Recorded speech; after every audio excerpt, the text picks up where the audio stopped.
ये जो वॉशिंगटन में इतना बड़ा तमाशा हो गया, 2 बड़े टॉवर्स को ध्वस्त कर दिया एक हवाई जहाज ने। ये 2 बड़े टॉवर्स करीब करीब 110 मंजिल वाले थे, जिसमें पता नहीं कितने हजार लोग मरे हैं।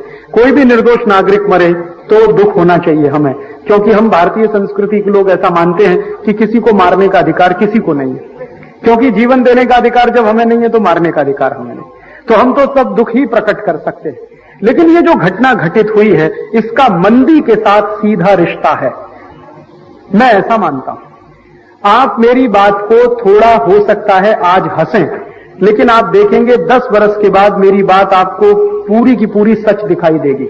मैं ये कहना चाहता हूं कि ये जो भयंकर दुर्घटना अतिरेकियों ने की अमेरिका में, वॉशिंगटन डीसी में 2 टॉवर उन्होंने उड़ा दिए, इसका मंदी के साथ सीधा रिश्ता है।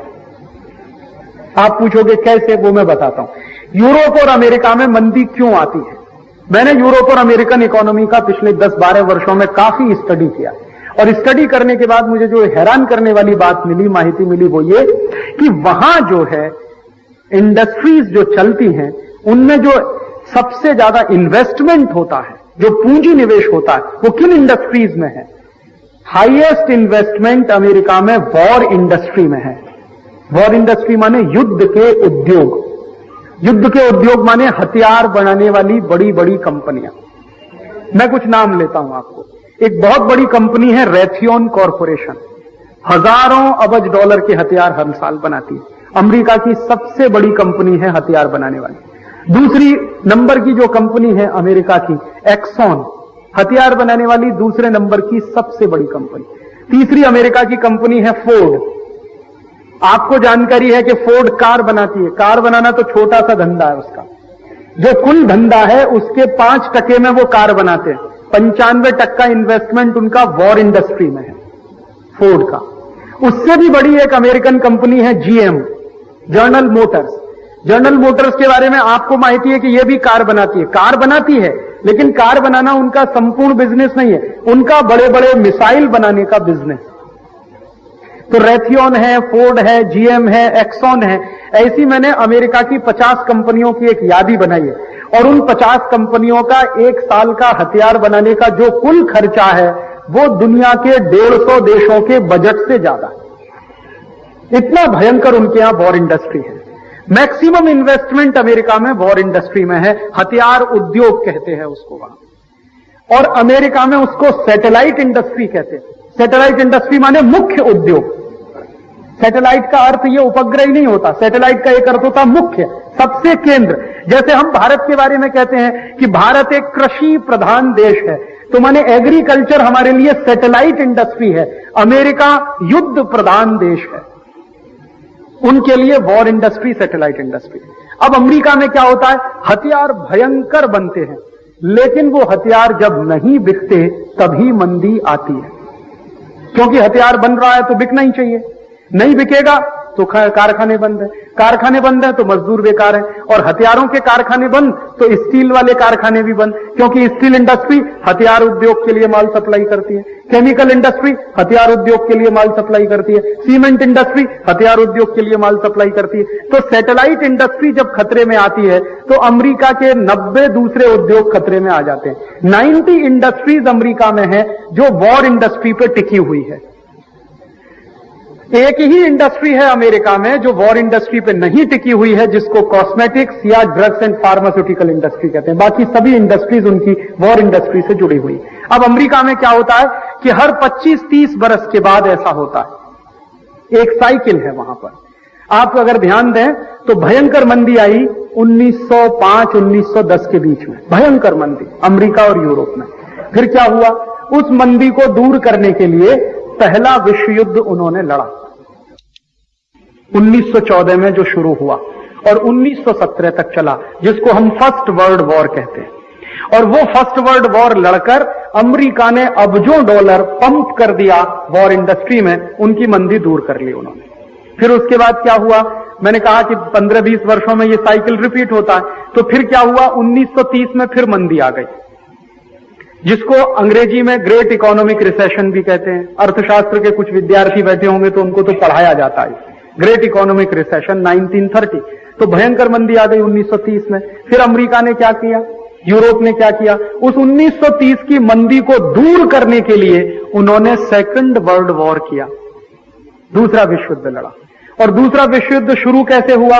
दूसरा विश्व युद्ध शुरू हुआ पर्ल हार्बर नाम की अमेरिका में एक जगह है, वहां पर अटैक हुआ। तो पर्ल हार्बर पर अटैक हुआ तो फिर विश्व युद्ध भड़क गया। दिखाया यह जाता है, बताया यह जाता है कि पर्ल हार्बर पर अटैक जापानियों ने किया, लेकिन अमेरिका के ही कुछ खोजी पत्रकारों ने अभी 3-4 बरस पूर्व ये निकाल दिया और सनसनी फैला दी पूरी दुनिया में कि 1941 में सेकंड वर्ल्ड वॉर शुरू करने के लिए पर्ल हार्बर पर अटैक अमेरिका ने खुद ही करवाया, अपने ही ऊपर अटैक करवाया। तो फिर आप पूछोगे जापानियों की थ्योरी क्या थी? जापान के कुछ नागरिकों को जबरदस्ती हवाई जहाज में बिठाया गया और उन हवाई जहाजों से बमबारी कराई गई। तो सारी दुनिया में यह संदेश गया कि जापान ने अमेरिका पर हमला बोल दिया है, तो अमेरिका ने उसी का बदला लेने के लिए जापान पर हमला बोला, जिसमें 2 एटम बम उन्होंने गिरा लिए। और 2 एटम बम गिराने के पहले भरपूर युद्ध लड़ा। रूस, ब्रिटेन और ये सब एक दूसरे के दुश्मन हो गए। एक बाजू में मित्र देश, दूसरे बाजू में शत्रु देश। 3 साल भयंकर युद्ध चला, 1941 से लेकर 1944। और 1944 में जब युद्ध धीरे धीरे कम हुआ, तो क्यों कम हुआ? उसकी बड़ी इंटरेस्टिंग स्टोरी है। वो ये कि अमेरिका की हथियार बनाने वाली कंपनियों के सारे गोडाउन्स खाली हो गए, इसलिए शांति हो गई। और शांति भी कैसी जबरदस्त हुई? दुनिया में एक पीस उन्होंने बनाया, वर्ल्ड पीस कॉन्फ्रेंस बोला, और उस वर्ल्ड पीस कॉन्फ्रेंस का जो रिजल्ट निकला, आउटपुट निकला, वो यूनाइटेड नेशंस बन गया। और यूनाइटेड नेशंस को यह कहा गया कि भविष्य में कभी भी युद्ध नहीं होना चाहिए। तो फिर उन्होंने 1 साल की, 2 साल की, 3 साल की युद्ध की लड़त के बाद अपनी मंदी को कम कर लिया। अब वो मंदी कम हो गई, फिर उसके बाद अब फिर मंदी आ गई अमेरिका में। अब मंदी आई है तो फिर उनको युद्ध लड़ना है। बीच में भी एक बार मंदी आई थी 1980 के आसपास, तो उस मंदी को दूर करने के लिए उन्होंने इराक और ईरान को आपस में लड़वा दिया। अमेरिका देखिए और यूरोप, मैं आपको इनकी एक विशेषता बताता हूं। ये लोग ऐसे हैं जो दुनिया में कोई भी काम करते हैं तो पहले लेजिटिमेसी सिद्ध करते हैं कि ये बिल्कुल लेजिटिमेट है, हम जो कर रहे हैं वो बिल्कुल सही कर रहे हैं। तो लेजिटिमेसी सिद्ध करने में बड़े बड़े प्लॉट रचते हैं, बड़े बड़े वहां पे काम होते हैं। तो पर्ल हार्बर की लेजिटिमेसी सिद्ध करने के लिए जापानियों को बिठा लिया प्लेन में और खुद से अटैक किया खुद के ऊपर। तो सारी दुनिया को लगा कि जापान ने अटैक किया, तो पूरी दुनिया जापान के ऊपर पिल गई। बाद में उनको गलती हुई कि हमसे गलती हो गई। और अब पर्ल हार्बर के बारे में अमेरिका के सब लोग मानते हैं, वहां के हिस्टोरियन भी कहते हैं कि वो भाई हमारा ही अटैक था हमारे ऊपर।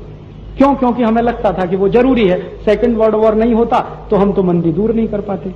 तो सेकंड वर्ल्ड वॉर की मंदी दूर करने के लिए पर्ल हार्बर का अटैक, और अभी थर्ड वर्ल्ड वॉर होने जा रहा है क्योंकि मंदी फिर आई है, उसकी ये पूर्व भूमिका है और तैयारी है। अब इस भूमिका में अमेरिका अकेले नहीं लड़ना चाहता। अमेरिका क्या चाहता है? दुनिया के सब देश उसके साथ आ जाएं। नाटो नाम का एक ग्रुप है, नॉर्थ अटलांटिक ट्रीटी ऑर्गेनाइजेशन, उसमें 17-18 देश हैं। अमेरिका ये चाहता है कि ये सब मेरे साथ हों। क्यों चाहता है? क्योंकि अमेरिका ये कहता है और मानता भी है कि मैं अकेले लड़ूंगा तो हथियारों की खपत कम होगी, एक ही आर्मी तो लड़ेगी। अब नाटो मिलकर लड़ेगा तो 18 गुनी बढ़ जाएगी। और मजे की बात उनकी क्या है कि अमेरिका के राष्ट्रपति जॉर्ज बुश ने पिछले 2-3 दिन में एक ही अभियान किया है, वो ये कि अपनी संसद में रातों रात $40 अरब का बजट पारित कराया है स्ट्राइक करने के लिए, माने हमला बोलने के लिए। और हमला बोलना कहां है? अफगानिस्तान पे बोलना है, सूडान पे बोलना है, लीबिया पे बोलना है। उनका टारगेट पहले से फिक्स है। अफगानिस्तान पे हमला बोलेंगे, लीबिया पे बोलेंगे और ये सूडान पे बोलेंगे। और अगर लग गया हाथ तो फिलिस्तीन पे भी बोल सकते हैं या एक आध किसी और देश पे बोलेंगे। तो उनका भूमिका यह है कि पोलराइजेशन हो जाए दुनिया में, क्रिश्चियनिटी वर्सेस इस्लाम, ये वो चाहते हैं। इस्लाम एक तरफ हो जाए, इस्लामिक देश एक तरफ हो जाए, क्रिश्चियन देश एक तरफ हो जाए, दोनों मिलकर लड़ें और अच्छे से युद्ध हो तो मंदी दूर हो जाएगी। और मैं आपको बताता हूं, इस युद्ध का कोई नतीजा नहीं निकलेगा, क्योंकि दोनों युद्धों का कोई नतीजा नहीं निकला, ना सेकंड वर्ल्ड वॉर का ना first world war. Second world war खत्म हुआ, उसके बाद फिर शांति की बात करनी पड़ी, समझौता करना पड़ा। सेकंड वर्ल्ड वॉर के पहले फर्स्ट वर्ल्ड वॉर में भी यही हुआ, अभी फिर वही होगा। हो सकता है 2-3 महीने, 4 महीने, या हो सकता है साल भर युद्ध खिंच जाए, साल भर युद्ध के बाद फिर समझौता होगा, क्योंकि मेरी ऐसी मान्यता है कि दुनिया का कोई भी राष्ट्र किसी दूसरे राष्ट्र को संपूर्ण नहीं मिटा सकता। जब सेकंड वर्ल्ड वॉर में आप नहीं मिटा पाए तो अभी क्या मिटा लेंगे। लेकिन इससे तबाही बहुत भयंकर होगी। हो सकता है 1-8 करोड़ लोग मारे जाएं या उससे भी ज्यादा मारे जाएं। भयंकर तबाही होगी और इनको कोई दर्द नहीं है तबाही होने का। उनको लगता है कि उनका काम पूरा होना चाहिए। और इसमें जब तबाही होगी तो आप जान लीजिए हम और आप भी नहीं बच पाएंगे। ऐसा हम मानकर बैठे हों कि अफगानिस्तान पर अटैक होगा, गलती से कोई मिसाइल दिल्ली की तरफ मुड़ गई तो क्या होगा? क्योंकि हो चुका है कई बार। मैं आपको एक सच्ची घटना बताता हूं। अभी अमेरिका ने अफगानिस्तान पर थोड़े समय पहले हमला किया था। गलती से उनकी एक मिसाइल चाइना के उनके उसमें चली गई थी, एम्बेसी ऑफिस तोड़ दिया था पूरा ऑफिस, मर गए थे उसमें कई चाइना। अमेरिका ने बाद में माफी मांगी थी। तो इसका तो कोई भरोसा नहीं है। कितनी ही गाइडेड मिसाइल्स हो, कंप्यूटर प्रणाली काम करना बंद कर दे तो कहीं का कहीं जाके टकराती और क्या तबाही कर सकती है आप उसकी कल्पना कर सकते हैं। और अगर किसी मिसाइल में केमिकल वेपन्स उन्होंने लगा दिए तो तबाही तो और भयंकर होगी, क्योंकि अमरीकियों का तो चरित्र ऐसा है। वियतनाम में वॉर हुआ था, आप सबको शायद याद होगा जितने बड़े लोग हैं। तो वियतनाम में इन्होंने लाखों लोगों को केमिकल वेपन से मारा था, लाखों लोगों को। बाद में यह भी माना था हमसे गलती हुई थी, क्योंकि निर्दोष लोग बहुत मारे गए थे उसमें। तो जब भी युद्ध होता है निर्दोष लोग ही मारे जाते हैं। अब अमेरिका क्या कहता है, ओसामा बिन लादेन हमें चाहिए। भाई तुमको ओसामा बिन लादेन चाहिए तो ओसामा बिन लादेन लाने के रास्ते बहुत सारे हैं। युद्ध लड़ने का ही एक रास्ता थोड़ी है। ओसामा बिन लादेन को पकड़ के अमेरिका ले जाने के लिए बहुत सारे तरीके, आप कोई भी तरीका इस्तेमाल कर सकते हैं। लेकिन अमेरिका चाहकर भी ओसामा बिन लादेन को अरेस्ट नहीं कर रहा, क्योंकि लड़ना तो उसी से है ना। अब दुश्मन को ही अरेस्ट कर लेंगे फिर लड़ाई किससे लड़ेंगे। ऐसे ही सद्दाम हुसैन की बात चली थी, तो सद्दाम हुसैन को पकड़ने के 50 तरीके थे, लेकिन उन्होंने कोई तरीका नहीं अपनाया। सद्दाम हुसैन को जिंदा छोड़ा ताकि लड़ने के लिए कोई तो रहे सामने। तो सद्दाम हुसैन भी जिंदा रहेगा, ओसामा बिन लादेन भी जिंदा रहेगा और युद्ध चलता रहेगा ताकि उनके हथियार बिकते रहे। तो मेरी ऐसी मान्यता है कि इस समय अमेरिका और यूरोप के देशों ने अपनी आई हुई भयंकर मंदी को दूर करने के लिए वही खेल खेला है जो 1945 में उन्होंने खेला था। और 10 बरस के बाद हो सकता है कि वही बात फिर सामने निकल कर आए, जैसे अभी पर्ल हार्बर की बात सब सामने आ गई निकलकर कि हां हमने अपने ही ऊपर अटैक किया था क्योंकि हमें उसकी जरूरत थी। और ये सब जो है मान कर बैठे हैं कि अभी 1-8 हफ्ते में युद्ध हमें शुरू करना है, उसकी भूमिका बना रहे हैं। अब भूमिका एक ही बन रही है कि ज्यादा से ज्यादा देशों को साथ ले लें, तो इसमें फायदा पता है क्या होगा। नाटो जब साथ में आएगा तो युद्ध का खर्चा बराबर बांटा जाएगा, नहीं तो अमेरिका के ऊपर ही पूरा बोझ आ जाएगा। अमेरिका बहुत चालाक है। आप चाहे अमेरिका अकेले अटैक कर सकता, कोई मुश्किल थोड़ी है। अफगानिस्तान को अटैक करना अमेरिका के लिए तो मुश्किल नहीं है, क्योंकि अफगानिस्तान उनके टक्कर का देश नहीं है। लेकिन अमेरिका नहीं चाहता कि वो अकेले अटैक करे, वो क्या कहता है सबको मेल जोल कर अटैक करो। तो मेल जोल से अटैक के क्या होगा कि अटैक करने का मान लो $200 अरब का खर्चा आया, तो नाटो के 18 देश हैं, सब में बराबर बराबर बच जाएगा। तो अमेरिका का अपना खर्चा कम होगा और हथियार उनके मैक्सिमम बिकेंगे, क्योंकि हथियार नाटो में कोई नहीं बनाता सिवाय